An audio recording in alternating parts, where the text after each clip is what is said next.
Eis aí, abençoados, o tema do nosso estudo nesta manhã. Chamados para o descanso. É o tema de hoje.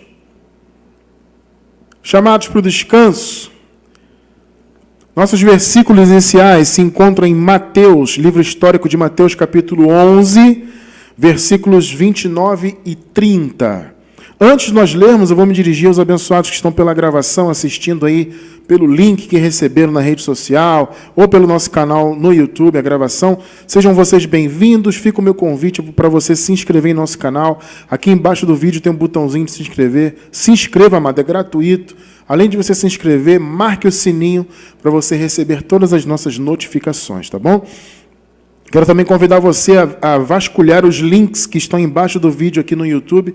Você abre o box de informações do vídeo, você encontra diversos links, sabe? São links maravilhosos, conheça todos. Em especial, eu te convido a conhecer a nossa livraria, onde você pode ler os nossos livros gratuitamente. Você pode ler em qualquer dispositivo, baixar, imprimir, fica à vontade.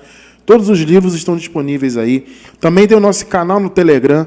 Entra no nosso canal, você recebe em seu celular todas as nossas informações, links, convites para transmissões, sabe? Todos os nossos estudos, tudo vai lá para o Telegram. Conheça o nosso portal também, nosso site, tá bom? Vasculhe aí, fique por dentro de todo o nosso material e conheça cada vez mais o Evangelho da Graça. E se você gosta do nosso trabalho e deseja nos apoiar, se você sente o desejo de fazer um apoio voluntariamente, então clica no link também aqui embaixo do vídeo, seja um semeador, tá? Fica a nossa gratidão já de antemão pelo seu apoio. Vamos ler então, abençoados, Mateus capítulo 11, versículos 29 e 30. Aqui Jesus disse: Tomai sobre vós o meu jugo, e aprendei de mim, porque sou manso e humilde de coração, e achareis descanso para a vossa alma, porque o meu jugo é suave, e o meu fardo é leve. Glória ao Senhor. Amada igreja do Senhor Jesus, povo santo de Deus, escolhidos do Pai, espalhados em todo o mundo, povo santo, selados com o Espírito Santo da promessa, mais do que vencedores em Cristo, igreja sem ruga, sem mácula, abençoados com toda sorte de bênçãos. Amados irmãos, nós vimos semana passada a respeito da importância do nosso chamado em relação a realizarmos aquilo que nos está proposto. É um estudo muito bom a respeito disso, e, obviamente, o link vai estar embaixo do vídeo no YouTube. Todos os nossos vídeos sempre tem um link do estudo anterior. Tá? Então, nesse que você está assistindo agora na gravação, você encontra o link do estudo passado, se você quiser conferir. É um estudo muito importante que fala disso, do que nos motiva, falou disso, né, domingo passado, o que nos motiva a cumprir o nosso chamado em graça. Né? O tema é a graça, o amor e a gratidão. Então, por termos amor a Deus e a sua obra, amor pelos eleitos de Deus, que são nossos irmãos, por termos gratidão ao Pai, nós exercemos aquilo que nos está proposto. A palavra diz que o Senhor preparou as obras boas de antemão para que nós andássemos nelas.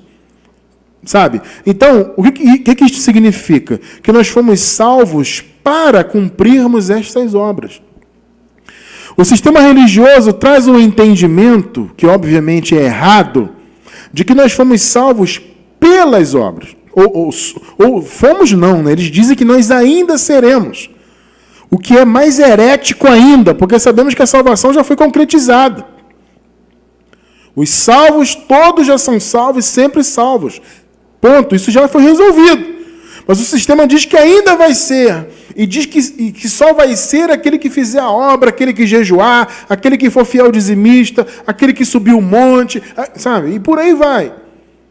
Então a igreja protestante aí, evangélica, seja qual for o segmento, tradicional, pentecostal, neopentecostal, não importa. Eles sempre dizem que é pelas obras, alguns até dizem que é pela graça, mas sempre tem um porém, né? Alguns dizem, tá? Alguns segmentos aí protestantes, até católico mesmo, eu já vi padre falando de graça.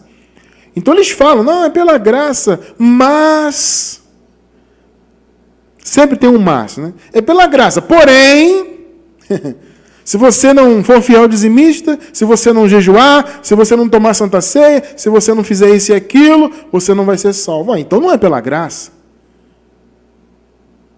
Mas é assim que eles pregam. Então eles dizem que, na verdade, é por meio da sua obra. Então você tem que fazer boas obras. Além das boas obras, né, de fazer o bem, etc., você tem que cumprir as obras da lei. Eles dizem que são da graça, mas são obras da lei disfarçadas de obras da graça. Tá?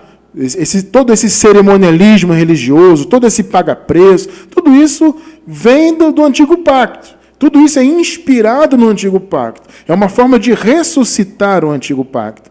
Né? Eles dizem que as pessoas, então, são salvas por isto. Por essas coisas. Mas, na verdade, nós fomos salvos não pelas obras, mas para elas. Então, o Senhor nos salvou eternamente, né? O nosso espírito, nossa alma está salva da morte, o nosso corpo será glorificado. Estamos plenamente salvos.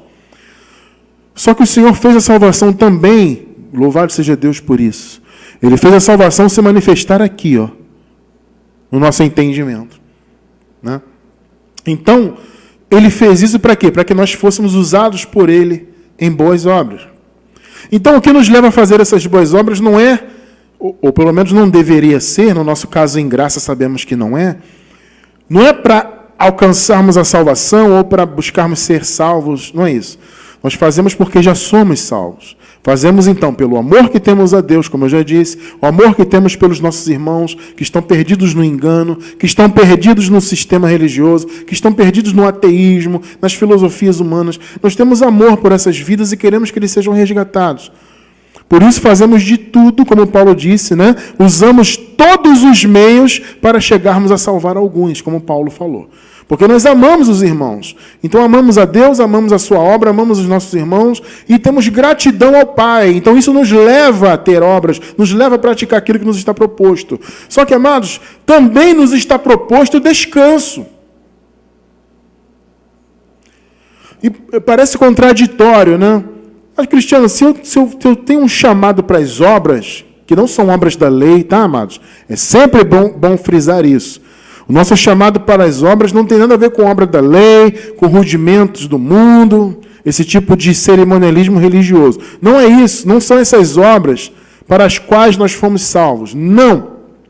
São boas obras, são obras verdadeiras do reino. É amar o próximo, é fazer o bem, é orar pelas pessoas, é levar a palavra para as pessoas. Isso é fazer a obra. Tá? Então, nós fomos chamados para isso, como eu acabei de falar. Só que também fomos chamados para o descanso. E o descanso é uma questão de obediência. Porque só descansa no Senhor quem obedece a sua palavra. Você vê a importância do descanso?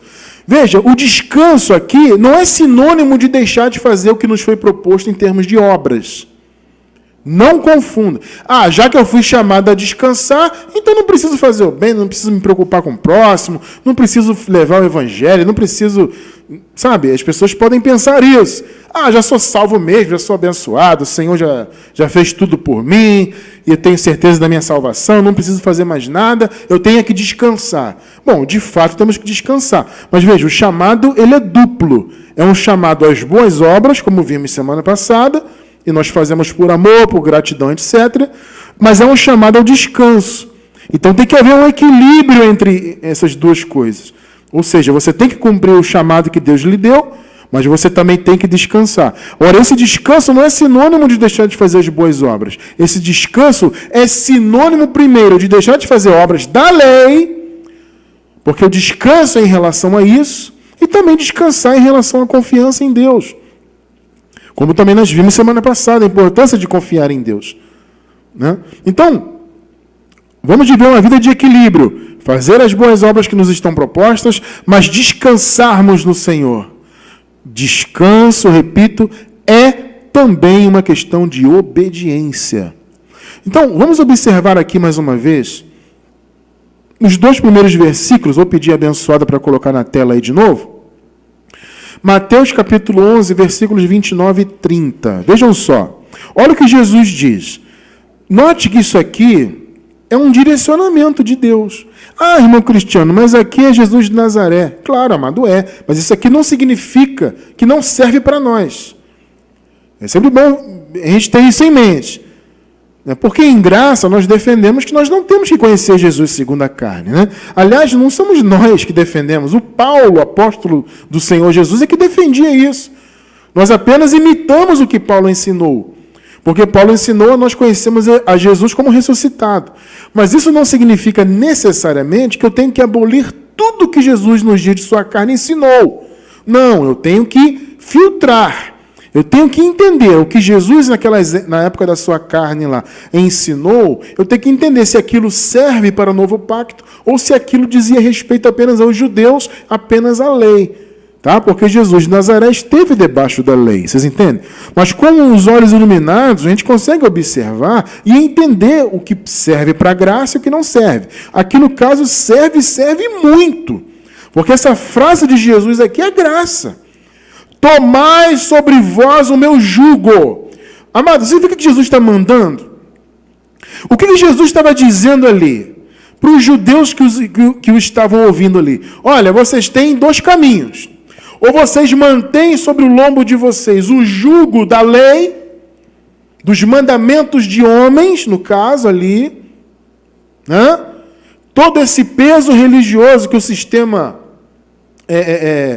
judaizante, né, colocava nas costas do povo ali, ou vocês mantêm aquele jugo. O jugo era uma peça de madeira, né, que Jesus usa essa figura porque o jugo era uma peça de madeira que se colocava em cima do boi para ligar os bois às carruagens, às carroças, né?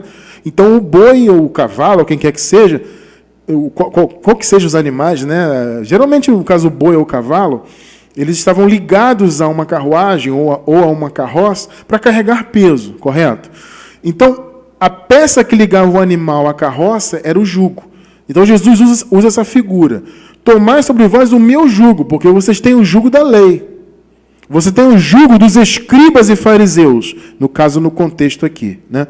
Os escribas e fariseus colocam o jugo sobre vocês. Eu digo para vocês, tomai sobre vós o meu jugo. Ou seja, tire o jugo dos escribas e fariseus e coloque o meu, de Jesus. E aprendei de mim, porque eu sou manso e humilde de coração. Então Jesus está dizendo, sejam meus imitadores, sejam mansos como eu sou, sejam humildes como eu sou. Aprendam de mim. Então, quais são os dois versículos, os dois ensinamentos que nós observamos aqui? Primeiro, temos que tomar o jugo de Jesus. Contextualizando para os nossos tempos atuais, tomar o jugo de Jesus, assumir esse jugo, é você abrir mão do legalismo, como nós abrimos, do sistema denominacional, como nós abrimos, e colocarmos o jugo da graça. Então, nós hoje que somos guiados pela palavra da graça, nós já assumimos o jugo de Jesus. Então, tomai sobre vós o meu jugo. Se você não tomar o jugo de Jesus, abrindo mão do sistema religioso, você nunca vai conseguir descansar. Tá? Então, tomai sobre vós o meu jugo e aprendei de mim. Então, são dois passos. Assumir, no caso, no nosso contexto atual, assumir a graça e aprender. Olha aí, amado. É exatamente o que nós estamos fazendo aqui hoje. Nós já assumimos a graça e estamos aprendendo. Então, tomai sobre vós o meu jugo e aprendei de mim. E achareis, olha aí, descanso para a vossa alma. Olha aí, amado. Quando você assume o jugo de Jesus e quando você aprende do Senhor, no caso, em nosso contexto, se refere a aprender a palavra da graça, você consegue descanso. E aí Jesus diz, o meu jugo é suave, o meu fardo é leve. O chamado para a tua vida é assumir o jugo de Jesus. É descansar das obras religiosas. Aqui no contexto de Mateus 11, eles estavam debaixo da lei, mas além da lei, além do espírito da lei que deveria ser cumprido, havia todo o jugo pesado dos escribas e fariseus. Todos aqueles mandamentos de homens. Então Jesus disse para os judeus ali, olha, vocês têm que assumir o meu jugo é suave. Vocês têm que aprender de mim, ou seja, vocês têm que ouvir o que eu falo. Quem aprende de mim, quem assume meu jugo, vai descansar. Esse é o chamado para o povo do Senhor, é descansar. É assumir o jugo suave. Isso aponta para quê? Não aponta para a graça? É ou não é muito fácil você relacionar a suavidade que Jesus faz menção aqui com a graça? Obviamente que é muito fácil relacionar. O jugo suave é a graça e o fardo é leve. Por que o fardo é leve? Porque nós carregamos um certo fardo, mas ele é leve porque o fardo principal quem carregou foi Jesus na cruz. Percebem isso? Então meu fardo é leve. Amados, entendam uma coisa em nome do Senhor Jesus. O descanso que nos está proposto, e nós já temos que assumir, nós que estamos em graça, já assumimos, não é um dia de 24 horas.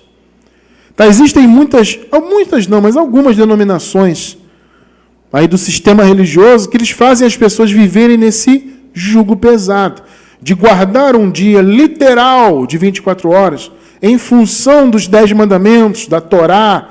Tem o sistema da Torá aí, né? Que você tem que guardar o sábado. O sábado é o quê? É o Shabat, né? Ele é o quê? Ele começa sexta-feira à noite, no pôr do sol de sexta-feira, e vai até o pôr do sol de sábado. Ou seja, 24 horas onde você não pode trabalhar, não pode exercer isso e aquilo, você tem que ficar só dedicado, né, à religiosidade, vamos dizer assim, né? Você não se dedica a outras coisas, você descansa. Então, as pessoas vivem hoje baseadas nisso, algumas pessoas, né, como os adventistas do sétimo dia, e alguns aí que defendem que a Torá tem que ser cumprida ainda, as pessoas estão presas nisso. E esse povo da Torá, eles adoram dizer, não, que a Bíblia está errada. O apóstolo Paulo ele não era contra a Torá. Olha, amado, você tem que riscar, então, quase tudo que Paulo escreveu. Né? Porque o apóstolo Paulo ele faz referência a algumas coisas da Torá. Por que ele faz referência? Muito porque Paulo estava escrevendo também para judeus. O Paulo era apóstolo dos gentios? Era. Mas o Paulo tratava com muitos judeus também. As igrejas elas eram compostas, muitas vezes, de judeus e gentios. Algumas das igrejas ali eram híbridas, por assim dizer. Havia não-judeus e judeus.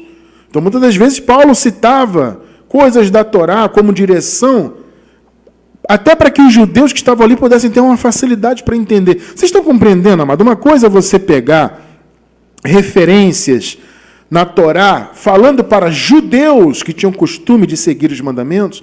Vocês estão compreendendo? Você usar aquilo como uma linguagem, como uma ponte para os judeus entenderem a graça. Isso é uma coisa. Outra coisa é você viver a Torá literalmente na letra. Abençoados, o dia, no caso, não é então 24 horas. Nosso dia é o Senhor. É, portanto, um absurdo você querer viver isso na letra. Entende? Você querer viver isso obrigatoriamente ao pé da letra na Torá. Amado, o eleito de Deus não pode se envolver com isso. Vamos ver aqui? Olha só que tremendo. 2 de Coríntios, capítulo 3, vamos ler do 6 até o 9. Olha só que interessante essa passagem. 3, 6. O qual, Deus, né, no caso, o qual nos fez capazes de ser ministros de um novo testamento. Olha só o que Paulo está falando. O Senhor nos fez capazes de sermos ministros de um novo testamento. Agora veja, amado, o que está sublinhado aí? Não da letra. Opa! Pegou aí ou não? Não da letra. O sistema adventista, todos que guardam sábados, que guardam Torá, esse povo está na letra. Mas olha o que o Paulo está dizendo. O Senhor nos fez ministros de um novo testamento. Esse testamento novo, que nós sabemos que é a graça, ele não é da letra. Está vendo aí? Mas do Espírito.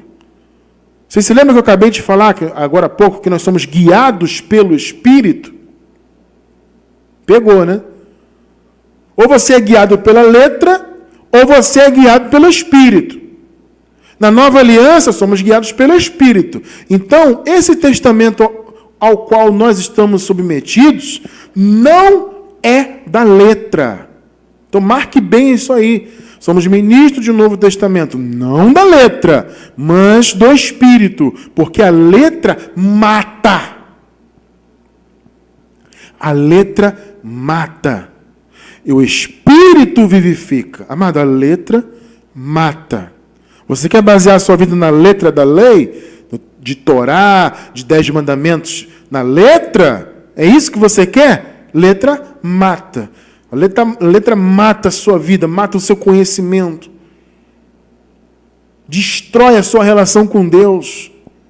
Você tem que estar baseado no Espírito, não na letra. Agora veja, versículos 7 e 8. Olha o que o apóstolo fala aqui. E se o ministério da morte... Amado, vamos lá. O que está escrito aí? Lê comigo aí com calma. Ministério de quê? Diz aí você que está na sua casa assistindo, você que está pela gravação. Diz aí, ministério de quê? Da morte. Agora veja o que está sublinhando aí. Gravado com letras em pedras. Eu lhe pergunto, você que está aí, o que foi gravado com letras em pedras? Não foi a Torá? Não foram os 10 mandamentos? Sim ou não? Paulo diz que é o ministério da morte. E se o ministério da morte, gravado com letras, a letra mata. O Novo Testamento não é da letra. Você acabou de ler comigo. Se o ministério da morte, gravado com letras em pedras, veio em glória, porque veio naquela época, de maneira que os filhos de Israel não podiam fitar os olhos na face de Moisés, por causa da glória do seu rosto, a qual era transitória. Olha só, o que Paulo está dizendo aqui? A glória da lei foi transitória, ela tinha que passar. Era transitória, não era eterna. Pegou? Aí ele pergunta, como não será de maior glória o ministério do Espírito?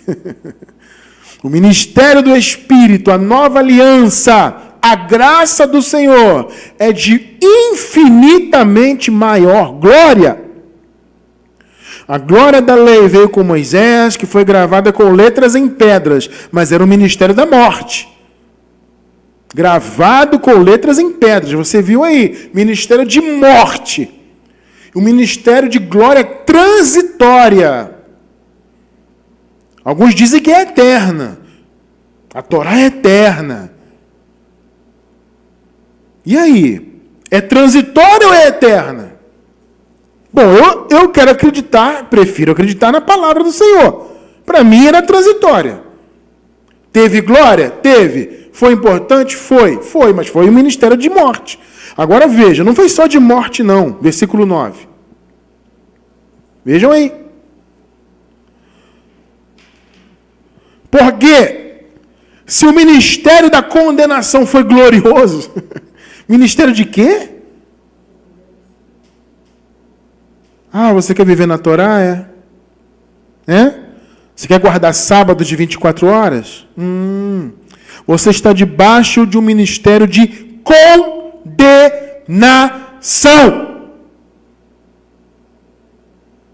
É o Cristiano França que está inventando isso? Porque o povo fica na internet aí, que esse Cristiano França inventa. Esse pessoal que prega a graça, esses pregadores da graça, tudo inventa. Inventa? Está aqui escrito. Ministério da morte gravado com letras em pedras. Aí Paulo diz, porque se o ministério da condenação foi glorioso, muito mais excederá em glória o ministério da justiça. Então a graça, a nova aliança, é o ministério do Espírito e da justiça. Então não faz sentido você guardar um dia de 24 horas para cumprir uma Torá do Antigo Pacto na letra, porque letra não existe mais para nós. Nós vivemos pelo Espírito, não pela letra. Entende? O nosso descanso é o Senhor Jesus. O nosso sábado, o nosso Shabat é todo dia. Mas Cristiano, a Bíblia diz que o Shabat é perpétuo, é eterno. É eterno sim, ele é Jesus. Nosso descanso é eterno, estamos nele todos os dias. O 7º dia já é uma realidade para nós, é eterno. Todo dia para nós é 7º dia. Todo dia para nós é sábado. E nós guardamos esse sábado aqui no Espírito, onde Cristo habita em nós. Não é um dia literal de o pôr do sol de um dia ao pôr do sol do outro. É todo dia. Gálatas 3:10. Isso é um clássico da graça, né? Mas é bom ler para frisar, principalmente para o irmão que é novo na graça. Todos aqueles, pois, que são das obras da lei, e alguns dizem que obras da lei aqui, a obra da lei eram só alguns mandamentos de homens e tal. Não, obra da lei é obra da lei. Eles querem dizer o seguinte, a Torá está fora disso aqui. Obra da lei eram só as cerimônias. Não, lei é lei. Você acabou de ler comigo, o Ministério da Morte, gravado com letras em pedras. Então não me venha com essa. Obra da lei, obra da lei. Todos aqueles, pois, que são das obras da lei, estão debaixo de bênção. Não, de maldição. Porque está escrito, maldito todo aquele que não permanecer em todas as coisas que estão escritas no livro da lei para fazê-las. O primeiro livro da lei foram as tábuas da lei. Não me venha com... a Torá fica separada aqui. Não, não tem nada separado, não. A letra mata. E o primeiro livro da lei foram aquelas tábuas lá. Ministério da morte e da condenação. Não por acaso o apóstolo Paulo dá um puxão de orelha nos Gálatas, porque eles estavam voltando a guardar dias. Gálatas 4, versículos 10 e 11. Guardais dias. Olha aí. Olha o que Paulo está falando. Ô Gálatas, vocês estão guardando dias.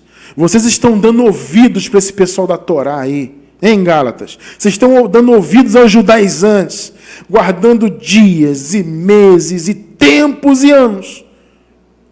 Paulo está falando não só do sábado, mas das festas da lei, né? A lei tinha festas mensais, anuais e por aí vai. Então os Gálatas estavam começando a observar aquilo tudo.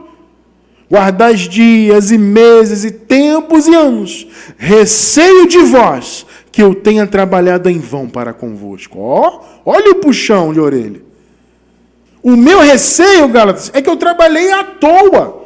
Eu lutei por vocês, eu ensinei a vocês o evangelho da graça, eu fundamentei esta igreja em graça e vocês estão guardando dias e meses e tempos e anos. Irmão. Está escrito, filho. Nós vivemos o que está escrito. Não, a graça não chegou à nossa vida em vão. Quase tinha chegado lá para os Gálatas, né? Eu acredito que com essa carta os Gálatas passaram a dar ouvidos a Paulo de novo. Mas eles estavam lá guardando dias. Amados, o nosso chamado é vivermos unicamente pela fé. Viver pela fé, acima de tudo, tem a ver com confiar em Deus? Claro que tem, a gente vai falar disso de novo, mais uma vez.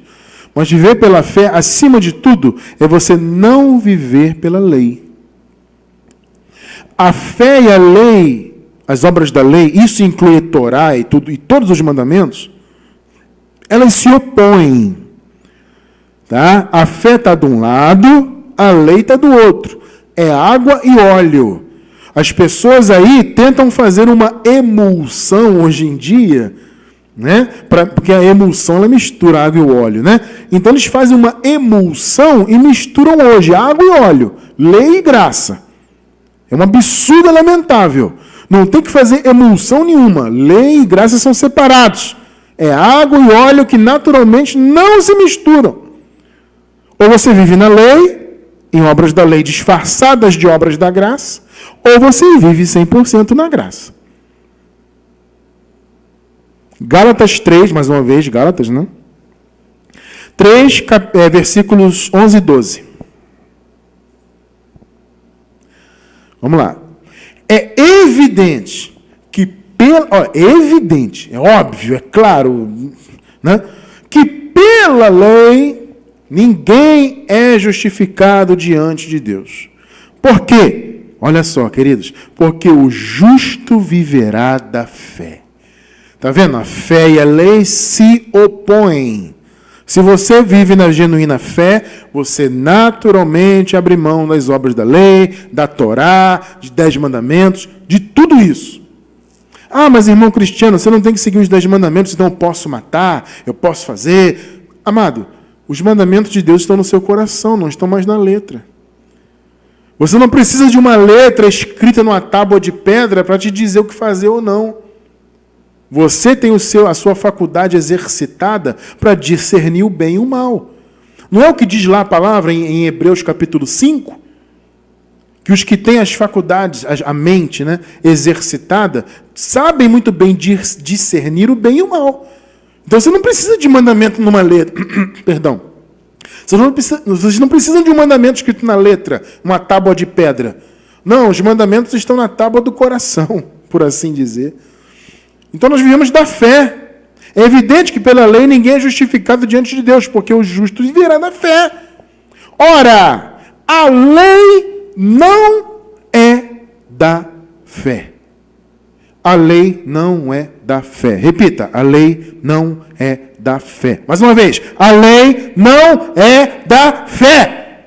Mas o homem que fizer estas coisas, por elas viverá. Quer viver pela lei? Então viva, mas é um ministério de morte e de condenação. Então, um descanso não é um dia de 24 horas. O Shabat não é um dia de pôr do sol, de um dia ao pôr do sol do outro. O Shabat hoje é Cristo. Ele é o nosso sábado, ele é o nosso descanso, ele é o nosso 7º dia.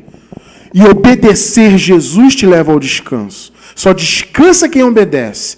Quem não descansa, e que infelizmente a maioria aí que está debaixo do sistema não descansa. Não descansa, porque é obra da lei em cima de obra da lei. É assim que esse povo vive. O povo diz que vive na graça. Assim como eu dizia.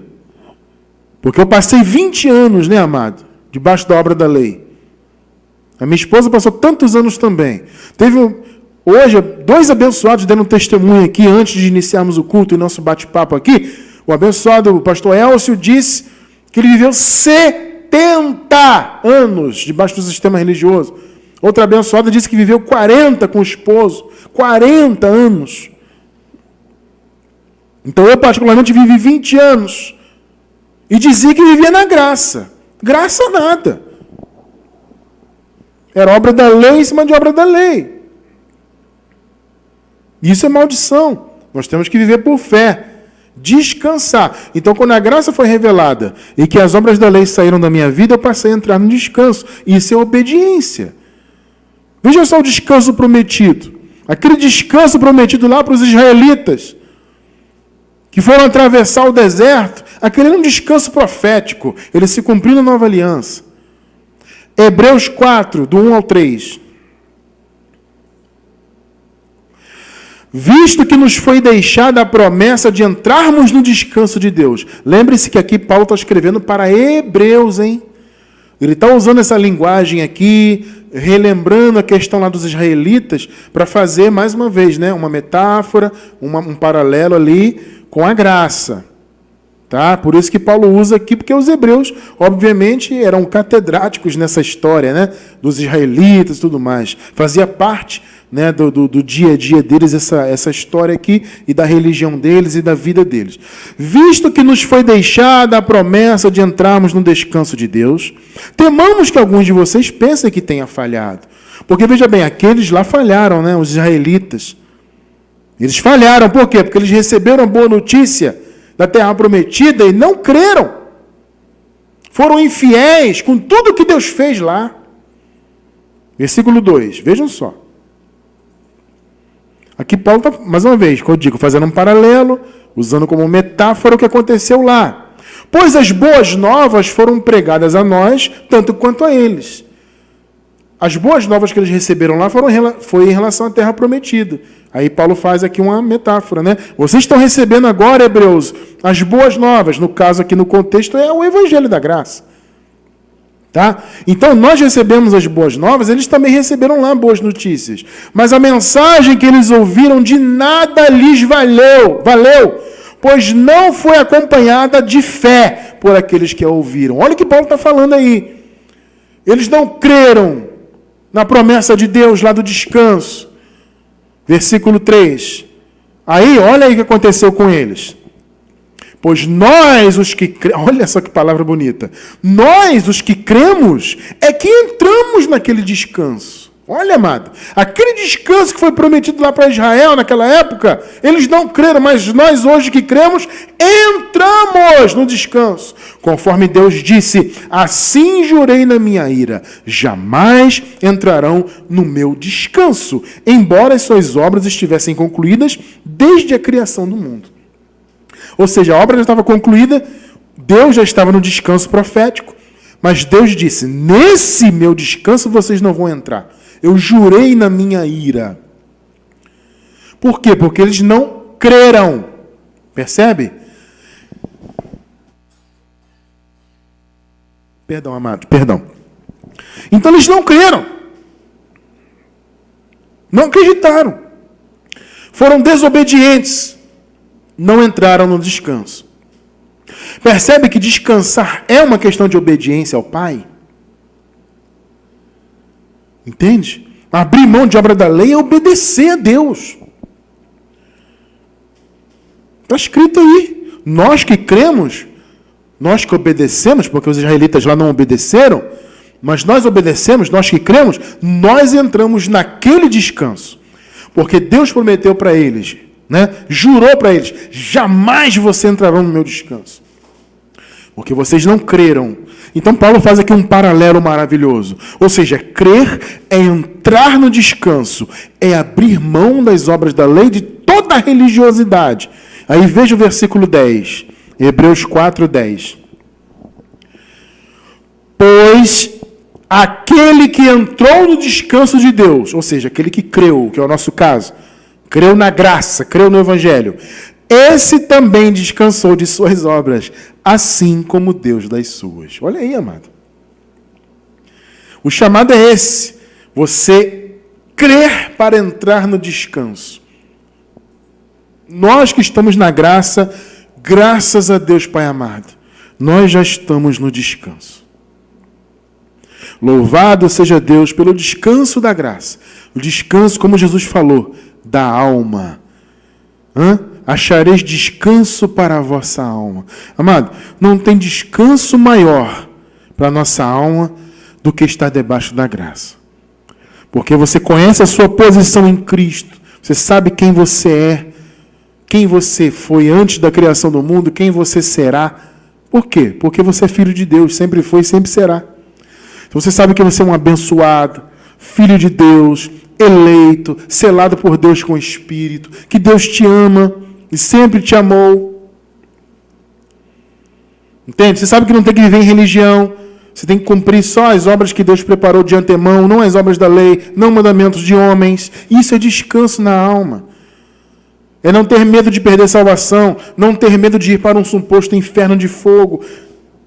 Não tem descanso maior do que esse.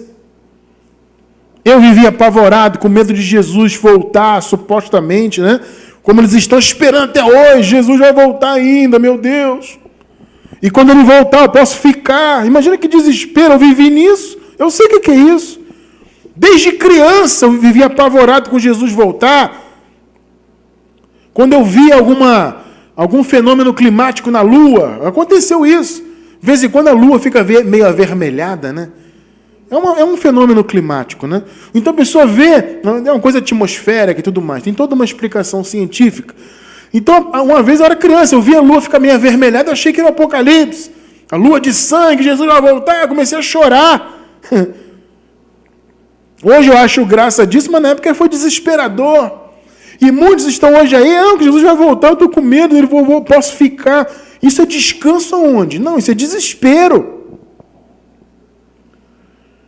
E tem que jejuar, e tem que ser fiel dizimista, tem que fazer campanha, e tem que passar o óleo, e tem que cumprir isso e aquilo, e tem que andar com esse tipo de roupa, e com aquela roupa, e não pode andar assim, e não pode fazer aquilo outro. E assim o povo vive num desespero terrível, sem obedecer a Deus. Deus chamou o seu povo para descansar na graça. Mas o povo aí fora não obedece a Deus. Ficam que nem o povo de Israel lá. Esse é o alerta de Paulo aqui aos Hebreus aqui. Então nós temos um chamado a descansar em graça. É um chamado que tem que ser cumprido. É questão de obediência. E aí nós somos levados a descansar. Também em relação às circunstâncias. Porque descanso é isso. Você descansa espiritualmente em relação a obras da lei. E você descansa em relação às circunstâncias. Esse é um chamado que nós temos. Vamos ler aqui o livro histórico, Mateus 8. É uma metáfora. Quer dizer, isso aqui aconteceu de fato, claro, mas serve como metáfora para nós. Mateus 8, do 23 ao 26. 23 e 24. Todo mundo conhece essa passagem aqui, né? Vamos relembrá-la. E, entrando ele, Jesus, no barco, seus discípulos o seguiram. Olha aí. E eis que se levantou no mar tão grande tempestade, que o barco era encoberto pelas ondas. Observe uma coisa aqui, amado, antes de a gente concluir. Os discípulos fizeram o quê? Eles seguiram Jesus. Jesus estava ali com eles. Isso não significa que tempestades não possam vir. Porque o sistema religioso aí fora, em especial, o pessoalzinho aí da teologia da prosperidade, essa galera aí, né, com essa mensagem absolutamente herética e maldita, e nojenta e imunda, que distorce totalmente o evangelho mais do que nunca, essa tal teologia da prosperidade vem de um mar de rosas. Vem aqui para a nossa igreja que você não vai mais sofrer. Aqui você vai ser rico. Aqui você vai só prosperar. Aqui é só alegria. Mas olha o que diz aqui a palavra. Os discípulos estavam seguindo Jesus, como nós seguimos. Eles entraram no barco e Jesus estava lá com eles. Porém, levantou-se uma tempestade. Percebe? Ele, Jesus, né, porém, estava dormindo. Jesus entrou no barco, foi dormir. Os discípulos estavam ali com ele. A tempestade se levantou, apesar da presença de Jesus ali. Tempestades se levantam, mas Jesus estava dormindo. Por quê? Confiança. Fé. Percebem? 25. Os discípulos, pois, aproximando-se, o despertaram, dizendo: salva-nos, Senhor, que estamos perecendo. Eles começaram a entrar em desespero. Jesus estava no barco com eles. Imaginem se eles estivessem sozinhos. Jesus estava no barco. Eles entraram em pânico. Senhor, salve-nos, por favor. A gente está morrendo aqui. 26. Jesus lhes respondeu: por que temeis, homens de pouca fé? Você vê que a questão não é a tempestade vir ou deixar de vir. A questão é como você encara a situação. Porque os discípulos seguiam Jesus. Jesus estava no barco com eles, assim como ele está no nosso barco hoje, e sempre estará. Então a questão não é a tempestade vir ou não vir. A questão é como nós encaramos a tempestade. Então Jesus está dizendo: olha, por que vocês têm medo? Eu não estou entendendo esse medo. Porque além de eu estar aqui com vocês, eu já ensinei a vocês sobre a fé. Por que temeis, homens de pouca fé? Olha aí. Então, levantando-se, repreendeu os ventos e o mar, e seguiu-se grande bonança. Sabe o que é o nome disso? Fé. Fé. O justo viverá da fé. Acima de tudo, viver da fé é não viver em obras da lei. Acima de tudo é isso. Mas fé também é isso aqui, é confiar. Por que temeis, homem de pouca fé? Salmos 56, 4. Olha aí. Isso aqui é viver da fé. Isso aqui é descansar, amado. Lembra-se, Jesus estava dormindo, estava descansando, porque ele tinha fé. Tudo isso é uma metáfora, né? Esse fato, isso que aconteceu de fato ali, serve para nós como metáfora hoje. Em Deus, cuja palavra eu louvo, é o que nós estamos fazendo aqui nesta manhã, louvando a palavra e recebendo a palavra. Em Deus eu ponho a minha confiança e não terei medo. O justo viverá da fé. Percebe? Eu encerro com aquele salmo maravilhoso. Vamos ler metade dele. Salmo profético, eu entendo como um salmo profético, que já se cumpriu na nova aliança. É o abençoadíssimo e maravilhoso Salmo 23. Vamos ler no versículo 1 até o 3. Dos versículos 1 ao 3. Vamos lá. O Senhor é o meu pastor. Nada me faltará. Nós temos que mudar essa fala aqui, tá? Porque aqui é a antiga aliança. Não tinha se cumprido ainda. Nós já estamos na nova aliança. A aliança que não é da letra. A aliança que é do Espírito. Já cumprida, já totalmente inaugurada. Então, a nossa fala muda. Não é nada me faltará. É nada me falta. Ah, Cristiano, está dizendo que a Bíblia está errada? Claro que não. É uma questão de tempos, né? Aqui, repito, está no Antigo Pacto. Então está falando do futuro. Nada me faltará. Agora já está cumprido. Nada nos falta. Por isso que Paulo fala lá em Colossenses, capítulo 2, versículo 10, que estamos perfeitos em Cristo. E estais perfeitos nele. No grego é plero, significa completo, cheio até o topo, sem falta alguma. Então, nada nos falta. O Senhor é meu pastor, nada me falta. Ah, mas irmão, estou passando aqui uma luta, está me faltando dinheiro, está me faltando isso e aquilo. Amado, aqui é uma questão espiritual. Agora, nada nos falta espiritualmente, entende? Agora, se lhe falta alguma coisa do ponto de vista material, tenha fé, lute, busque forças em Deus, ore, coloque os seus pedidos diante de Deus. É isso que Paulo ensina, né? Não andeis ansiosos por coisa alguma, mas em tudo façam os seus pedidos serem conhecidos diante de Deus. Isso é o que Paulo fala lá aos Filipenses. Então, está passando alguma privação momentânea, alguma luta? Confie, creia, continue caminhando, lute com as suas forças e confesse com a sua boca. Chame a existência, creia, ore, coloque os seus pedidos diante de Deus. Senhor, é isso que eu quero, é isso que eu preciso, segundo a sua vontade, meu Pai. E aí vai, amado, a luta continua. Mas espiritualmente nada te falta. O Senhor é meu pastor, nada me falta. Deitar-me faz em verdes pastos. Isso é o quê? Isso é ou não é descanso? Guia-me mansamente a águas tranquilas. Você está vendo que esse salmo é profético em relação ao descanso? O salmo está dizendo o seguinte: na nova aliança, nada vai faltar para o povo de Deus. Porque Deus é o nosso pastor. Então, nada vai faltar. Na nova aliança, nós estaremos deitados em pastos verdejantes. Seremos guiados a águas tranquilas. Aí ele diz: refrigera minha alma, guia-me pelas veredas da justiça, por amor do seu nome. Ó, a nossa alma, você quer refrigério maior do que receber o evangelho da graça na tua vida? É aquilo que Jesus falou, você lembra?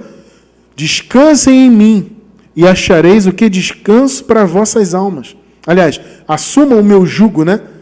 Tomem sobre vós o meu jugo e achareis descanso para a vossa alma. É ou não é o cumprimento do que o profeta falou aqui?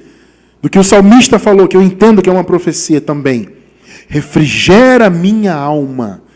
Isso aqui se cumpriu em Cristo, pela graça. Coloque o meu jugo. Enquanto a pessoa não coloca o jugo de Jesus, não tem refrigério para a alma.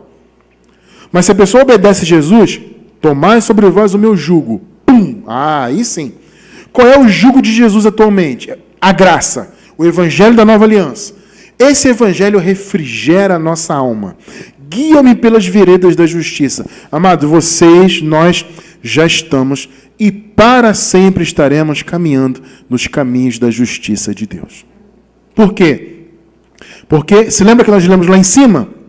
O ministério da graça é o ministério da justiça. Então existe um ministério gravado com letras em pedras. Torá, lei, mandamentos, etc. Isso é gravado em letras em pedras. Esse é o ministério de morte e de condenação. Vocês viram comigo. Agora, existe o ministério do Espírito, onde somos guiados pelo Espírito. Esse é o ministério da graça e da justiça. Então, abençoados, nós fomos chamados para o descanso. Mas descansar não é guardar um dia de 24 horas. Descansar é assumir o jugo de Jesus na tua vida. É assumir a graça, é viver exclusivamente pela fé. Então, você vive pela fé sem obras da lei, você cumpre o seu chamado, como nós vimos semana passada, as boas obras que foram preparadas de antemão, mas você descansa em relação à lei, você descansa em relação às circunstâncias e vive pela fé. Isso sim agrada a Deus, isso sim é descansar. E nós fomos chamados para isso, em nome de Jesus.